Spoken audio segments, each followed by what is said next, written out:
నమస్తే. ఈరోజు మన స్టూడియోలో ప్రముఖ ఆధ్యాత్మికవేత్త వేదిక్ ఆస్ట్రాలజర్ అవినాష్ దాస్ గారు మనతో ఉన్నారు. గురువుగారితో మాట్లాడదాం. నమస్కారం గురుగారు. నమస్కారం అండి. ఓం నమ శివాయ, ఓం నమో వెంకటేశాయ. ఆగస్టు మాసం, విశేషంగా శ్రావణ మాసం, మీనరాశి వారి పరిస్థితి ఏ విధంగా ఉండబోతుంది? ఏలాంటి శైలి తాలూకు ఇంపాక్ట్ మరి ఈ ఆగస్టు మాసం ఏమైనా ఉంటుందా? ఓవరాల్గా ఎలాంటి జాగ్రత్తలు తీసుకోవాలి? మీనానికి ఏలినాటి శని ఉంది, కంటిన్యూ అవుతుంది. That's not a big issue. ఏలినాటి శని అంటే హెల్త్ ప్రాబ్లమ్స్ బేసిక్గా తెచ్చిపెట్టేది. సో హెల్త్ ప్రాబ్లమ్స్ అంటే కొంచెం జాగ్రత్తగా ఉండాలి. వీళ్ళు షుగర్, బీపీ అనేది ఏలినాటి శనిలో చేసేదే అది. ఈ రెండు ఇబ్బంది పెడతాయి. సో కంట్రోల్డ్గా మితంగా తినడం. దొరికింది కదా, పెళ్ళికి వచ్చేసాం కదా అని చెప్పేసి అటాక్ చేస్తే డాక్టర్ దగ్గరికి వెళ్ళాల్సి వస్తుంది, బండి షెడ్డులో పడుతుంది. సో మీనరాశి వాళ్ళు ఏలినాటి శని తొలగేదాకా కొంచెం కంట్రోల్లో ఉంటే బెటర్, కొంచెం కంట్రోల్డ్గా తింటే బెటర్. తీపి పదార్థాలకు ఎంత దూరం ఉంటే అంత మంచిది ఏలినాటి శని కాబట్టి.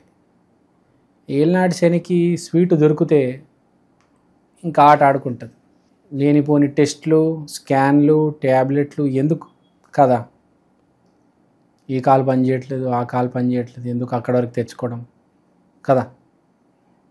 కంట్రోల్గా తింటే బాగుంటుంది. ఏ మనిషి అయినా పొట్టు ఉండకూడదు. ఫస్ట్ పొట్టు ఉందంటే నువ్వు బాగా తింటున్నావు అని. పొట్టు ఉండకూడదు, కంట్రోల్డ్గా తినాలి. సో అది ఏలినాటి శని ఇంపాక్ట్. ఇప్పుడు రాశి ఫలాలు ఆగస్టు నెలలో ఎలా ఉంటే దాని గురించి మాట్లాడదాం. శత్రువు బాధ కనిపిస్తుంది. శత్రువుని కాల్ చేయడం అంటే లిటరల్గా కాదు. ఇక్కడ పాయింట్ ఏంటంటే వ్యాపారాలు చేసే వాళ్ళకి బాగా పేరు ప్రఖ్యాతి రావడంతో శ్రవణమాసం కాబట్టి మీనరాశి వాళ్ళకి బాగా కలిసి వస్తుంది. శ్రవణమాసం అంటే మీనరాశి వాళ్ళది బేసిక్గా. మీనం అంటే మోక్షం, శ్రవణం అంటే విష్ణుమూర్తి, చాలా కనెక్షన్ ఉంది కాబట్టి వీళ్ళకి వ్యాపారం బాగా జరుగుతుంది. బాగా సంపాదిస్తారు. ఎంత నీచమైన యోగం ఉన్నా ఎంతో కొంత సంపాదిస్తారు. ఇంకా యోగం మంచి దిశలో ఉందంటే లక్షలు, కోట్లు సంపాదిస్తారు. అలాంటప్పుడు శత్రువుది అది అంటారు కదా, దృష్టి తగలడం, అది కనిపిస్తుంది. ప్రజలవి, చుట్టాలవి, మిత్రులు, చుట్టుపక్కల వాళ్ళు దిష్టి పెడతారు. కానీ మీరు వాళ్ళందరూ నేను చెప్పినట్టు కాల్చేస్తారనమాట. అవి ఏం మీ మీద పనిచేయవు. మీరు ఆ దృష్టి దోషాలు తీసుకోండి. అమావాస్య రోజు గుమ్మడికాయ కొట్టడము, ఇంకా చాలా పరిహారాలు మనకు యూట్యూబ్, గూగుల్లో కొడితే దృష్టి దోషం తీసేయాలంటే ఏం చేయాలి అవన్నీ చేయండి. విపరీతమైన నరదృష్టి అనేది తగలబోతుంది. ఎందుకంటే మీకు మంచి సమయం శ్రావణ మాసం మీనరాశి వాళ్ళకి. తర్వాత శుక్రుడు 4వ ఇంట్లో, 5వ ఇంట్లో బుధుడు. తెలివితేటలు విపరీతంగా వాడి ఏ ఐటెం ప్రజలు కోరుకుంటున్నారో తెలుసుకొని, అర్థం చేసుకొని అది తీసుకొచ్చి మీ షాప్లో మీరు అమ్మడం అనేది జరుగుతుంది. విపరీతంగా సేల్స్ అనేవి జరుగుతాయి. అలానే స్టూడెంట్స్, చిన్నపిల్లలు కూడా ఈ క్వశ్చన్ చదివితే ఎగ్జామ్లో వస్తుంది అనే తెలివితేటలు పనిచేసి అదే క్వశ్చన్ చదవడం, ఆ ఆన్సర్ రాయడం, మంచి మార్కులు తెచ్చుకోవడం. జాబ్ చేసే వాళ్ళకు కూడా మనం ఫ్యూచర్లో సాఫ్ట్వేర్కి అప్డేట్ అవ్వాలంటే ఏ కోర్స్ ఇప్పుడు నేర్చుకోవాలి అనేది తెలుసుకొని దాని జాబ్ చేస్తూ ఒక పక్క ట్రైనింగ్ తీసుకుంటూ మనం అప్డేట్ అవుతే రేపు మనకు ఫ్యూచర్లో ప్రమోషన్ అనేది వస్తుంది. సో ఒక రకంగా చూసుకుంటే జాబ్ చేసే వాళ్ళకి, చదువుకునే వాళ్ళకి, వ్యాపారం చేసే వాళ్ళకి కూడా బాగుంది శ్రవణ మాసం. బేసిక్గా మీనరాశి అంటే శ్రవణ మాసం బాగుంటుంది. ఏమి చేయనక్కర్లే, ఆటోమేటిక్ బాగుంటుంది. కానీ మనకు బాగున్నప్పుడు పక్కనడు బాగోదు కదా. వాడికి ఎక్కడో కుళ్ళు, కకృతి, కోపము, కుతంత్రాలు ఏవో ఉంటాయి వాళ్ళకి. సో అవన్నిటి నుంచి తప్పించుకోవాలంటే నరదృష్టి కంపల్సరీ నరదృష్టి అనేది ఉండాలి. కాబట్టి ఒక నల్లదారం కట్టుకోవడం చాలా ఇంపార్టెంట్. నల్లదారం కట్టుకోండి, చేతికో, కాలుకో, మెడకో మీ ఇష్టం. తర్వాత ప్రైవసీ ఈజ్ పవర్ అంటారు. మీరు చేసే ప్రాఫిట్లు, మీకు వచ్చే శాలరీలు దయచేసి ఎవరికి చెప్పొద్దు. పాకెట్ లోపలే ఉండాలి. బయటికి తీసి ఇలా చూపించారా నాకు ఇంత వస్తుందని విపరీతమైన నరదృష్టి అనేది తగులుతుంది. ఎస్పెషల్గా ఈ నెల ప్రాఫిట్ ఎక్కువ వస్తుంది కాబట్టి ఎవరికి చెప్పొద్దు ప్రాఫిట్స్, లావాదేవీలు ఇవన్నీ. నేను ఆఫీస్లో కొత్త కోర్స్ నేర్చుకుంటున్నాను, నేను ఇంటికి వచ్చాక చదువుకుంటున్నాను, ఇవేమి చెప్పమాకండి, దృష్టి తగులుతుంది అనవసరంగా. తర్వాత శుక్రుడు గురువు 4వ ఇంట్లో ఉన్నాడంటే సద్బుద్ధి అనేది వస్తుంది. దైవ కటాక్షం మెయిన్గా, గురువు 4వ ఇంట్లో ఉండడం దైవ కటాక్షం, దేవుడు మీతో ఉన్నాడు అని. దేవుడు మీతో ఉన్నాడు కాబట్టే కదా ఇక్కడ వ్యాపారాలు నడుస్తున్నాయి, ఉద్యోగాల్లో ప్రమోషన్లు వస్తున్నాయి, ఎగ్జామ్లో మార్కులు వస్తున్నాయి. మంచి పీరియడ్ మీనరాశి వాళ్ళకి ఈసారి. కానీ ఎవరికి చెప్పొద్దు, ఆ దృష్టి దోషమే ఒకటే కనిపిస్తుంది, ఏడుపు ఏడుపు ఏడుపు అని కనిపిస్తుంది. జనాలు అందరు తెగేడుస్తారు. ఇప్పుడు అంటే ఫస్ట్ ర్యాంక్ వస్తే ఏడవరా, వ్యాపారం బాగా నడుస్తే ఏడుస్తారు కదా. సో అది అన్నిట్లో సక్సెస్ కనిపిస్తుంది.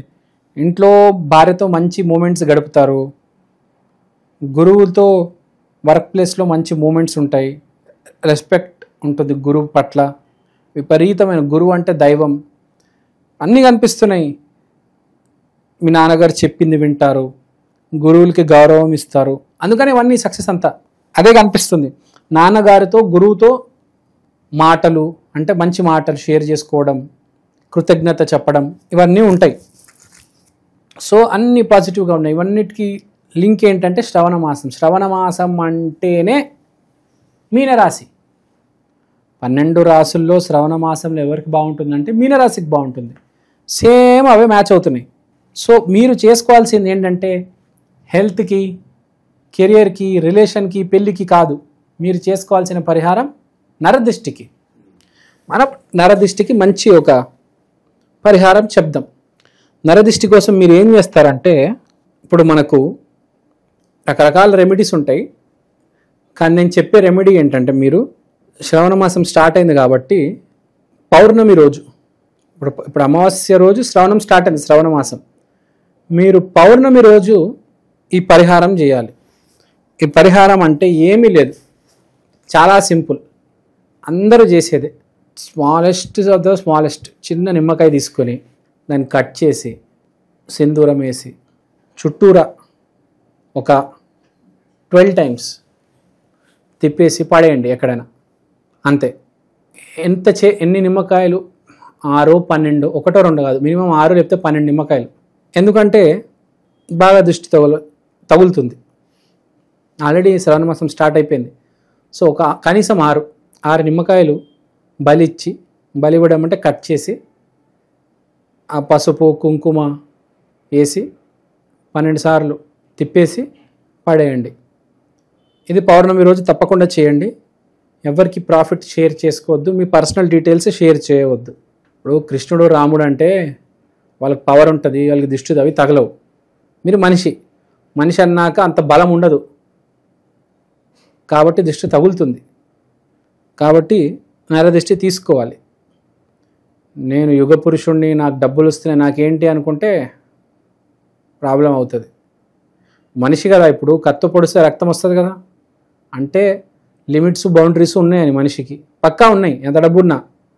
ఇప్పుడు నా దగ్గర 100 కోట్లు ఉన్నాయని కత్తితో పొడిస్తే రక్తం రాకుండా ఉంటుందా? వస్తుంది. సో లిమిట్స్ బౌండరీస్ ఉన్నాయి కాబట్టి నరదృష్టి తగిలే ఛాన్స్ చాలా ఎక్కువ ఉంది. కాబట్టి మీకు ఏ రెమెడీ తెలిస్తే ఆ రెమెడీ చేయండి. పౌర్ణమి రోజు, అమావాస్య రోజు రెమెడీస్ బాగా పనిచేస్తాయి, చేసుకోండి. పౌర్ణమి రోజు అయితే నిమ్మకాయతో చేస్తారు, అమావాస్య రోజు అయితే నల్ల బట్టతో చేస్తారు. సో అంతా బాగానే ఉంది, no need to worry, all is well. So మీనరాశి వారి పరిస్థితి ఆగస్టులో ఓవరాల్గా ఏ విధంగా ఉండబోతుందో మీ మాటలో చాలా బాగా వివరించారు. ధన్యవాదాలు.